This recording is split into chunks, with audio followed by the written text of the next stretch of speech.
कांग्रेस ने पेनड्राइव जारी की है। कर्ज माफी वाले किसानों की पेनड्राइव जारी की है। पेनड्राइव में किसानों के नाम, पता और मोबाइल नंबर शामिल हैं। कमलनाथ ने 26 लाख किसानों के कर्ज माफी की इसमें जानकारी दी।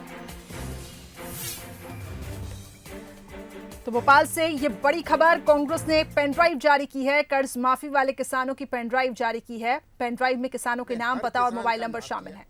ये है पेनड्राइव जिस में हर किसान का नाम है, उसका गांव है, बैंक का है, कितना कर्जा माफ हुआ। ये है पेनड्राइव जिसमें हर किसान का नाम है, उसका गांव है, बैंक का है, कितना कर्जा माफ हुआ। ये है पेनड्राइव जिसमें हर किसान का नाम है, उसका गांव है, बैंक का है, कितना कर्जा माफ हुआ। ये सब कहते हैं हमारे काम नहीं हुए, कमलनाथ हमें मिले नहीं। क्या ये जनता को कहेंगे कि हमने सौदा कर लिया इसलिए उन्होंने इस्तीफा दिया? ये तो नहीं कह सकते कि इन्होंने सौदा किया। तब कहेंगे कि कर्जा माफ नहीं हुआ। बात स्पष्ट है और मेरे पास इसकी पेन ड्राइव है। मैं सबको ये पेन ड्राइव देना चाहता हूँ। हमने 26 लाख किसानों का कर्जा माफ किया, 26.5 लाख किसानों का कर्जा माफ किया। ये है पेन ड्राइव जिसमें हर किसान का नाम है, उसका गांव है, बैंक का है, कितना कर्जा माफ हुआ। और लोग आरोप लगाएंगे, अभी ग्वालियर में बड़े बड़े भाषण हुए, जिन्होंने खुद कर्जा माफ के कार्यक्रम किए, वो कहते हैं कर्जा माफ नहीं हुआ इसलिए हमने कांग्रेस छोड़ दी। ये झूठ की राजनीति, मीडिया की राजनीति, ये अब अपने प्रदेश में चलने वाली नहीं है। चलिए, तो कर्ज माफी की ये pen drive PCC chief Kamal Nath इसके बारे में बता रहे हैं कि इस पेन ड्राइव में किसानों के नाम, पता और मोबाइल नंबर भी है। ज्यादा हम इसको समझेंगे। बंसल न्यूज है, शरद द्विवेदी जी इस वक्त हमारे साथ फोन लाइन पे जुड़ चुके हैं। शरद जी, उपचुनाव भी नजदीक है, क्या लगता है आपको, कर्ज माफी क्या एक बार फिर से मुद्दा बनेगा? बिल्कुल करिश्मा, ये इशारा करता है इस तरफ कि कांग्रेस अपने इस मसले को लेकर, जिसकी वजह से 2018 के चुनाव में उसे बीजेपी से काफी ज्यादा सीट्स मिली थी और वो सरकार बनाने की हैसियत के साथ सामने आई थी, वो अपने इस मसले को लेकर न सिर्फ आक्रामक तरीके से डिफेंसिव हुई है और अब फैक्ट्स और फिगर्स की बात कर रहे हैं, क्योंकि कमलनाथ आमतौर पर मीडिया से बहुत इंटरैक्ट करने वाले नेता नहीं है और वो ऐसे ही मौके ढूंढते हैं जब उन्हें लगता है कि बहुत जरूरी विषय है तो मुझे सामने आना होगा।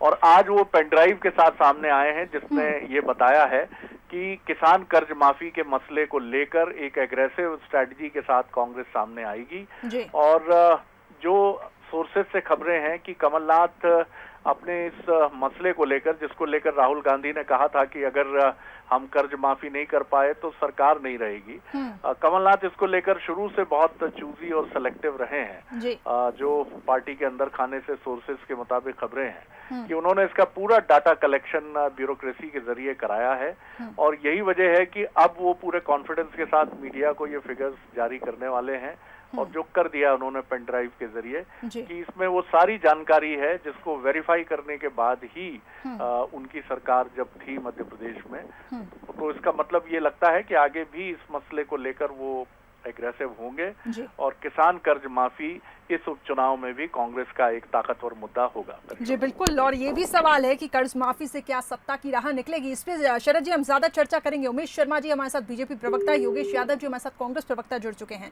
आप दोनों मेहमानों का बहुत बहुत स्वागत है। उमेश जी, सबसे पहले आपके पास आऊंगी। कांग्रेस पूरे तथ्यों के साथ मैदान में आई है, आंकड़ों के साथ मैदान में आई, पेनड्राइव दिखाई गई और कहा गया कि ये देखिए कर्ज माफी, जिसको लेकर लगातार सवाल उठ रहे थे। करिश्मा जी, पेन ड्राइव का टेस्ट ट्यूब बेबी अभी हाल ही में पैदा हुआ है और कमलनाथ जी ने इसको जारी करा है, हम उनको धन्यवाद देते हैं। भारतीय जनता पार्टी इसका विश्लेषण भी करेगी, भारतीय जनता पार्टी इसकी एमआरआई भी करेगी और भारतीय जनता पार्टी इस सारी पेन ड्राइव के अंदर जो डाटा है उनको उधेड़ कर उपचुनाव में प्रतिप्रहार भी करेगी। क्या बीजेपी इससे चिंतित है उमेश जी? नहीं, भारतीय जनता पार्टी की चिंता का ये विषय है ही नहीं। हम तो किसानों के प्रति भारतीय जनता पार्टी की माननीय शिवराज जी की जो सरकार रही है, किसानों के हितों के प्रति हमेशा प्रतिबद्ध रही है, समर्पित रही है और हमारी प्राथमिकता में कृषि और किसान सदैव रहा है। तो भारतीय जनता पार्टी तो कांग्रेस पार्टी ने ये जो आज पेन ड्राइव जारी करी है, स्टेज ट्यूब बीवी का पूरा विश्लेषण होगा और इस कुपोषित शिशु के बारे में भारतीय जनता पार्टी सच किसानों के सामने रखेगी। कमलनाथ जी की चिंता का विषय है, इसलिए कमलनाथ जी ने इसको जारी करा है और मुझे लग रहा है कि ये जो पेन ड्राइव जारी करी है, चूंकि अभी तो जारी हुई है, हमारे पास तक अभी पहुंची नहीं है और पहुंचेगी तो भारतीय जनता पार्टी का चूंकि जो नेटवर्क है वो नीचे बूथ स्तर तक है, हमारे पास पेज प्रभारी तक की व्यवस्था है, एक एक गांव में एक एक किसान तक इन सारी चीजों का विश्लेषण किया जाएगा। और इसमें जो सबसे दिलचस्प बात होगी देखने वाली, वो दिलचस्प बात यह होगी कि 2 लाख का कर्जा आखिर कितने किसानों का माफ किया गया। 26-26.5 लाख की ये जो पेन ड्राइव करी गई है जारी, इस 26.5 लाख के अंदर ऐसे सौभाग्यशाली किसान कौन है जिन पर कमलनाथ जी ने स्नेहपूर्वक हाथ फेरा था और पूरा 2 लाख का कर्जा माफ करा था। वादा तो 2 लाख कर्ज माफी का करा गया था। ठीक है, तो योगेश यादव जी भी हमारे साथ जुड़े हैं। उमेश जी, उनसे हम जवाब ले लेते हैं। योगेश यादव जी, आज जिस तरीके से पीसीसी चीफ कमलनाथ ने ये पेन ड्राइव जारी की और ये कहा कि कर्ज वाले किसानों की ये पेन ड्राइव है और इसमें पूरे तथ्य और आंकड़े शामिल है, बीजेपी कह रही है कि अब इस पेन ड्राइव का हम टेस्ट करेंगे, हम नहीं मान सकते।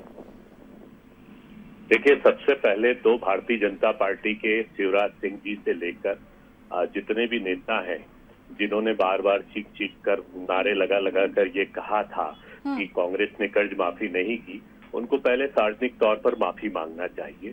शायद जनता उनको माफ कर दे, क्योंकि एक झूठ का सहारा लेकर भारतीय जनता पार्टी का हमेशा शगल रहा है। कांग्रेस ने तथ्यात्मक आधार पर कार्य किया है। आप उसमें वो कह रहे हैं कि पेन ड्राइव झूठी हो सकती है, तो आप इनको झूठों के चरित्र को आप स्वयं आंक सकते हैं। दूसरी बात यह है कि हम ये बात कही थी कि हमने कर्ज माफी की है, उसका व्यवधान पैदा किया भारतीय जनता पार्टी ने, और आज भारतीय जनता पार्टी में ये शक्ति नहीं है कि वो बोल सके कि हम कर्ज माफी पुनः कर रहे हैं। आज किसानों के हालात बहुत ज्यादा खराब हो रहे हैं, सोयाबीन में एक कीड़ा लग चुका है। योगेश जी, लेकिन थोड़ा टाइमिंग को लेकर सवाल उठ रहे हैं क्योंकि उपचुनाव भी नजदीक है, ऐसे में इसको लेकर सवाल उठ रहे हैं। मैं भी करिश्मा ये जानना चाहूंगा कि क्या कर्ज माफी फिर एक बड़े मुद्दे के तौर पर कांग्रेस उठाएगी उपचुनाव में? योगेश जी, देखिए, कर्ज माफी तो हमारा संकल्प है, वो मुद्दा नहीं है। मुद्दे तो भारतीय जनता पार्टी ढूंढती है कि कांग्रेस के किए गए कार्यों पर कैसे पानी फेरना और कांग्रेस के किए गए संकल्पों को कैसा झूठा बताना, क्योंकि इनके पास शुगुफबाजी है, बयानबाजी है। अब मैं शिवराज सिंह जी चौहान के 62 वो किसानों के समर्थित जो मुद्दे हैं, जिन्होंने कहा था किसानों के संदर्भ में घोषणाएं की थी, उसमें से 10 भी पूरे नहीं किए। तो अब चूंकि व्यक्ति जब झूठ बोलता है तो उसको लगता है कि ये सही कैसे हो रहा है, तो उसके आसपास पूरे उसके परिवेश में, उसके ऑरा में उसको झूठ नजर आता है। अब ये चूंकि भारतीय जनता पार्टी इसने काम किए नहीं किसानों के बारे में, किसानों को कभी लाभ पहुंचा नहीं, किसानों का शोषण हुआ। अभी आप देख रहे हैं कि केंद्र सरकार की तरफ से जिस तरीके से फसल बीमा योजना में 8-8 हजार, 10-10 हजार, 20-20 हजार काटे गए, आज आप सोयाबीन की फसल चौपट हो गई है, 90% कीड़ा खा गया है। पूरा मालवा से लेकर भोपाल तक का बेल्ट सोयाबीन का सब समाप्त हो चुका है, लेकिन इनकी आवाज नहीं निकल रही। इनको सिर्फ एक की कर्ज माफी नहीं की। चलिए, उमेश जी की छोटी प्रतिक्रिया। उमेश जी, किसानों का मसला बहुत संवेदनशील मसला है और बीजेपी बखूबी इसको समझती है। क्या किसानों का जो मसला है, ये पूरे प्रदेश से, सोयाबीन बेल्ट से ऐसी खबरें आ रही हैं कि न सिर्फ कीड़ा लगा है बल्कि अफलन की भी खबरें हैं, जो हमेशा एक शिकायत रहती है कि खराब बीज और इन सब की वजह से किसान के मुद्दे पर किसान राहत की उम्मीद कर रहा है बीजेपी सरकार से। शरद जी, निश्चित रूप से आप विश्वास रखिए कि भारतीय जनता पार्टी की सरकार के मुखिया के रूप में शिवराज सिंह जी चौहान इस सोयाबीन की फसल में जो अकल्पनीय नुकसान किसान भाइयों को हुआ है, इस दर्द को साझा भी करेंगे और आर्थिक रूप से उनको संबल प्रदान करने के लिए मुझे लग रहा है कि 1-2 दिन में मुझे लगता है कि कुछ ना कुछ अच्छा मुख्यमंत्री जी की तरफ से आएगा। और जहां तक योगेश जी की बातों का जवाब तो मैं केवल इतना संक्षिप्त में देना चाहूंगा कि भारतीय जनता पार्टी के मुखिया के रूप में, सरकार के मुखिया के रूप में शिवराज जी किसानों के साथ हमेशा खड़े रहे हैं। हमने तो समर्थन मूल्य भी दिया है, उसके अतिरिक्त 200 रुपए बोनस दिया है। केवल ये मुख्यमंत्री शिवराज सिंह जी चौहान का साहस था कि विपरीत परिस्थितियों में भी उन्होंने 0% ब्याज की उपलब्धता किसान भाइयों को कराई। जब प्याज की फसल बम्पर हो गई और खराब होने लगी, उस समय भी 8 रुपए का समर्थन मूल्य देकर शिवराज जी ने खरीदा है। तो चाहे भावंतर का मामला हो, चाहे 0% ब्याज है, मुख्यमंत्री शिवराज जी किसानों के साथ खड़े थे, खड़े हैं और आगे भी खड़े रहेंगे। चलिए, किसानों के लिए राहत की बात। योगेश जी, आप कुछ सेकंड्स में, अगर शायद आप बीच में कुछ कहना चाह रहे थे। जी, मैं बिल्कुल ये कहना चाहता हूँ शरद सर, आप इनसे पूछिए, हमने 10 दिन का कहा था, 10 मिनट में कर्जा माफ किया। ये कह रहे हैं किसानों की हित की सरकार है, ये भाषणबाजी कब तक चलेगी? अरे भाई, सोयाबीन बर्बाद हो चुका है। शिवराज सिंह जी क्या सांस ले रहे हैं या इंतजार कर रहे हैं या राजनीतिक शिकूफाबाजी कर रहे हैं? कहाँ है बयान उनका? और फिर बयानवीर व्यक्ति सिर्फ बयान ही दे सकते हैं। कर्ज माफी का पेन ड्राइव दिखा रहे हैं कमलनाथ जी, इसका जवाब आपके पास। आप झूठ के लिए मध्य प्रदेश के किसानों से, मध्य प्रदेश की जनता से तत्काल माफी मांगिए। चलिए, बहुत धन्यवाद आप दोनों मेहमानों का धन्यवाद। कांग्रेस का आरोप है कि कर्ज माफी को लेकर बीजेपी दुष्प्रचार कर रही है। बीजेपी का कहना है कि इंतजार कीजिए, किसानों के प्रति हमेशा से संवेदनशील रुख बीजेपी सरकार कर रहा है और आने वाले वक्त में और जल्दी ही उमेश जी जैसा क्लेम कर रहे थे बंसल न्यूज के फोरम पर कि 2-3 दिनों के भीतर ही किसानों के लिए, खासतौर से सोयाबीन की फसल को जो नुकसान पहुंचा है, कुछ महत्वपूर्ण अनाउंसमेंट्स आ सकते हैं। करिश्मा जी बिल्कुल शरद जी, दोनों ही दल अपने अपने दावे कर रहे हैं। बहुत बहुत शुक्रिया हमारे साथ जुड़ने के लिए। अब ये देखने वाली बात होगी कि इन दावों में कितनी सच्चाई है।